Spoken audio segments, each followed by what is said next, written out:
আসসালামু আলাইকুম ওয়া রাহমাতুল্লাহি ওয়া বারাকাতুহু। কোনো ভূমিকা ছাড়াই যে বিষয়টা আপনাদের কাছে জানাতে চাই, আপনারা অনেকেই জানেন, মোটামুটি দেশের সব মানুষ, বিশ্বের সব মানুষ এই বিষয়টা জেনে গেছে।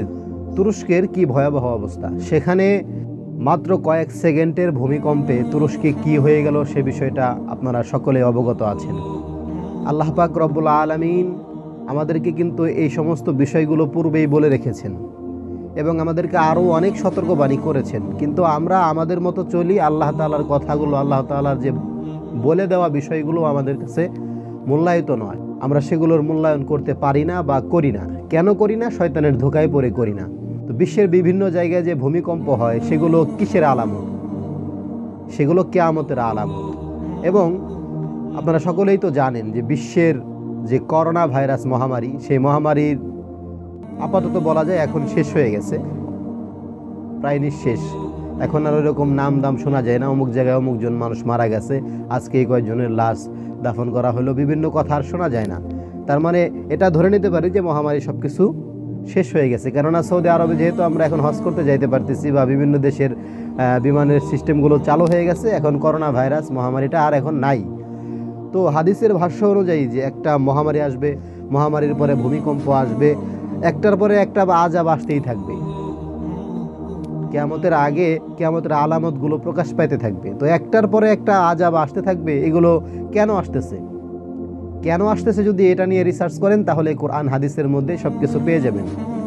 আল্লাহ পাক রব্বুল আলামিন কালামুল্লাহ শরীফের মধ্যে বলেন, ওয়াহারাল ফাসাদু ফিল বাররি ওয়াল বাহরি বিমা কাসাবাত আইদিন নাস, যে যা কিছু হচ্ছে এখানে জলে স্থলে যা কিছু হয়, উল্টাপাল্টা যা হয়, আমি যাবো শুধু রাস্তায়, আমি চলে গেলাম গর্তের মধ্যে, পরিবেশ সুন্দর আছে, এখানে হঠাৎ করে ভূমিকম্প হইল, 1 মাত্রার 2 মাত্রার 5 মাত্রার বিভিন্ন টাইপের ভূমিকম্প আছে।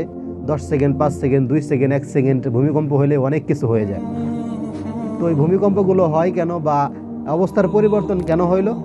এই অবস্থার পরিবর্তন হইল মানুষের গুনাহের কারণে। সব কিছু সিস্টেম অনুযায়ী ঠিকই ছিল।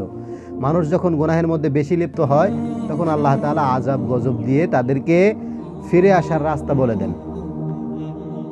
এখন কথা হলো, মনে করেন তুরস্কের কেউ কোনো অন্যায় কাজ করে না, গুনাহের কাজ করে না, কেউ না, তো সেক্ষেত্রে এখন ভূমিকম্প তুরস্কের মধ্যে কেন আসলো? সেখানের মানুষ তো সবাই আল্লাহ তাআলাকে ডাকে, প্রশ্ন আসতে পারে মনে। তো সেক্ষেত্রে আমাদের জেনে নিতে হবে যে আসলে ভূমিকম্পটা হলো এমন একটা জিনিস, ঝড় এমন একটা জিনিস, আল্লাহ তাআলার আযাব এমন একটা জিনিস, একজন মানুষের অন্যায়ের কারণে আল্লাহ তাআলার আযাব আসলে ওই একজন মানুষকেই নিয়ে তাকেই নিঃশেষ করে দেবে এমন নয়, বরং মানুষের পাপাচারের কারণে, একজনের গুনাহ করার কারণে, একজন মানুষ নামাজ পড়ে, আল্লাহ তাআলার হুকুম মানে, তো ওই ব্যক্তি গুনাহ করার কারণে যখন আযাব যদি আসে শুধু ওই ব্যক্তিকেই নিয়ে যাবে এমন নয়, বরং যে নামাজ পড়তেছে নামাজি ব্যক্তি, আল্লাহ তাআলার প্রিয় বান্দা, তাকেও নিয়ে যাবে। এজন্যে সমগ্র বিশ্বজুড়ে যখন অন্যায় কাজের মধ্যে মুমিন মুসলমানরা লিপ্ত, পাশ্চাত্যের কুকুরদের অনুসরণ করতে করতে লিপ্ত, প্রত্যেকটা সেলিব্রিটি, ইহুদি হোক, খ্রিস্টান হোক, বৌদ্ধ হোক, অন্য ধর্মের হোক, সেগুলো দেখার বিষয় নয়। তো আমরা যখন তাদেরকে অনুসরণ নিয়ে ব্যস্ত, তো আমরা তাদের অনুসরণ করা মানে কি করতেছি? আল্লাহ রাসূলের আইনের বাইরে যাইতেছি, তাদের বিরুদ্ধাচরণ করতেছি, তো আমরা টের পাইতেছি না। তো আমাদের এই অন্যায়গুলো জমা হইতে হইতে একটা সময় এমন আকার ধারণ করে, ওই যে ভূমিকম্প আসলো, হয়তো আমার উপরে আসে নাই, একটা মুমিন মুসলমানের উপরে আসছে, একটা দেশের উপরে আসছে, একটা গোষ্ঠীর উপরে আসছে, কিন্তু ওই আযাব, এই গজবটা আনার পেছনের মূল ভূমিকায় হয়তো বা আমি আপনি সকলেই আছি। আমরা ফেসবুকে একটা পোস্ট করব, সাধারণত একটা সময় সিস্টেমটা স্টোরিতে ছিল না, পিকচার আপলোড করলে পিকচারে যাইতো। প্রথমত তো পিকচার আপলোড করা গুনাহের কাজ, কিন্তু এখন অবস্থা কেমন হয়েছে, পিকচার আপলোড করলে সেখানে আপনার মন মতো গান লাগাইতে পারবেন, মন মতো তেলাওয়াত লাগাইতে পারবেন, মন মতো মোনাজাত লাগাইতে পারবেন, মন মতো আপনি ইসলামী সঙ্গীতও লাগাইতে পারবেন। এখন বিষয়টা লক্ষ্য করে দেখেন, কয়জন মানুষ ইসলামী সঙ্গীত দিয়ে তার স্টোরিতে পোস্ট করতেছে, কয়জন মানুষ তেলাওয়াত দিয়ে তার স্টোরি পোস্ট করতেছে, কয়জন মানুষ কোনো উল্লেখযোগ্য স্কলারের বয়ান দিয়ে সেখানে স্টোরি দিতেছে, হাতে গোনা কয়েকজন মানুষ পাওয়া যাবে। কিন্তু গান দিয়ে, হিন্দি বলেন, বাংলা বলেন, ইংলিশ বলেন, যে কোনো ধরনের গান বলেন না কেন, সেই গানগুলো দিয়ে স্টোরি কিন্তু বেশি দিচ্ছে। এর সবথেকে বড় কারণ হলো ধর্মীয় জ্ঞানের অভাব আল্লাহ তাআলার আইনের বিরুদ্ধাচরণকারী বান্দা যারা, আল্লাহ তাআলার আযাবের, আল্লাহ তাআলার শাস্তির ভয় যাদের অন্তরের মধ্যে নাই, আল্লাহ তাআলার ভয় যাদের অন্তরের মধ্যে নাই, তারা নিজের মনকে একটু প্রশান্তি দেওয়ার জন্য একজন সেরা মানুষের কিছু এগুলো আপলোড করে দেয়। তো এই যে ছোট ছোট গুনাহ, আমি একটা ফেসবুক থেকে, কেননা এগুলোর মধ্যে সকল মানুষ বেশি থাকে, তো এই জিনিসটা দিয়ে আমি আপনাদেরকে বিষয়টা বুঝাইলাম। এরকম হাজারো অন্যায়ের মধ্যে আমরা লিপ্ত রয়েছি। তো আমাদের এই অন্যায়ের কারণে আজকে তুরস্কের এই অবস্থা তৈরি হলো। সেখানকার কি অবস্থা আমি আপনাদেরকে কিছু কিছু ভিডিও সাইটে দেওয়ার চেষ্টা করব। সেখানে ছোট ছোট বাচ্চারা বড়দের গুনাহের কারণে ছোটরা ভাগীদার হচ্ছে। আমার গুনাহের কারণে আমার সন্তান বিপদে পড়তেছে, সেগুলো বাবা মা মানতে পারে না, কিন্তু গুনাহ ছাড়তে পারে না। তো সর্বোপরি আল্লাহ তাআলার কাছে দোয়া করি, তুরস্কের যত মুমিন মুসলমান সেই ধ্বংসাত্মকের নিচে পড়ে ভূমিকম্পের কবলে পড়ে যারা শহীদ হয়ে গেছেন তাদেরকে আল্লাহ তাআলা জান্নাতের উচ্চ মাকাম দান করুক, এবং যারা অসুস্থ আছেন তাদেরকে আল্লাহ পাক রব্বুল আলামিন দ্রুত শেফায়ে কামেলা আজেলা দান করুক।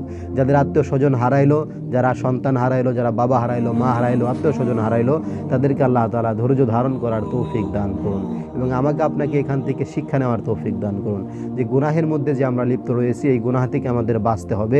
ইচ্ছায় হোক অনিচ্ছায় হোক, সবভাবেই হোক গুনাহ থেকে ফিরতে হবে। আরিফ বিন হাবিব সাহেব একটা কথা বলছে না, যে নয়তো বিয়ে করো নয়তো রোজা রাখো, কিন্তু গুনাহ করা যাবে না।